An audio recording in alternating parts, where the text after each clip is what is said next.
Folks, you have to know this. It's the Queen's Gambit. Here's the moves it starts with. It's an unbreakable opening if you know the moves. So try to learn this one. It's going to make you win more games. And here they have an option of either accepting the Gambit by taking the pawn or declining the Gambit by not taking the pawn. And first we'll look at the accepted Gambit. And after they take, you're going to play E3 or E4. Either one here. And the point is you're putting a pawn in the center and your bishop is now attacking the pawn. So you're going to get this pawn back and they can't really defend it. If they try to defend it, now you're going to play A4. And if they take, then you take back with your rook and now you're doubled up on it and they're going to lose it.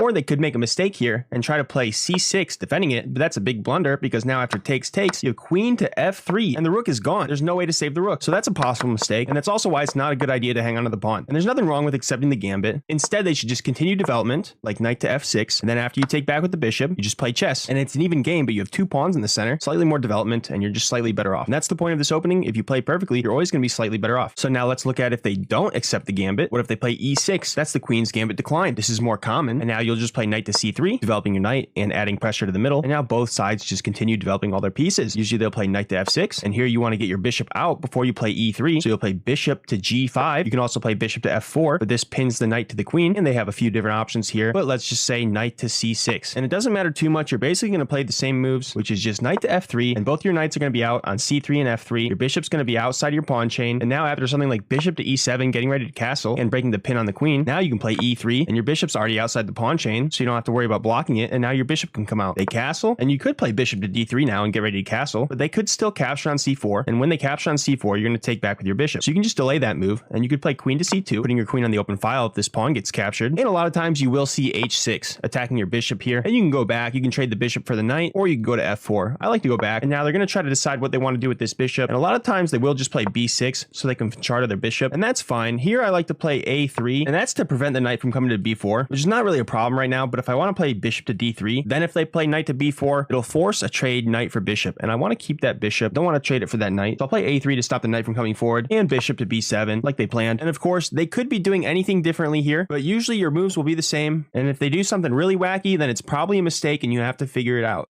So make sure you play chess.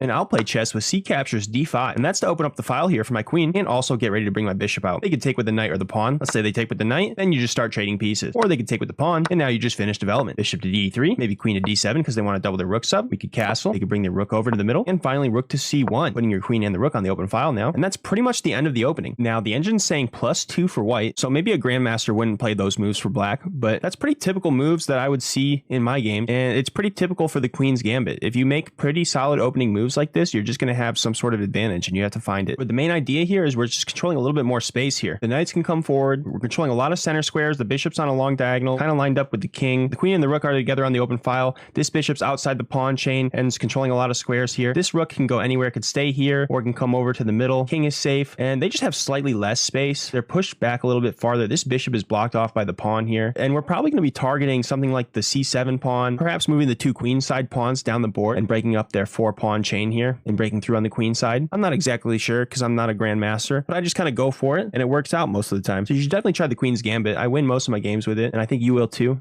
once you learn it. It's pretty easy to learn too, pretty safe, and it's unbreakable. So check it out. If you want to see more of these opening videos, I usually do trap videos, but if you want to see more solid openings like this, hit the like button just so I know. Thanks for watching the Bobby Bo Show. Hope you have an excellent rest of your day.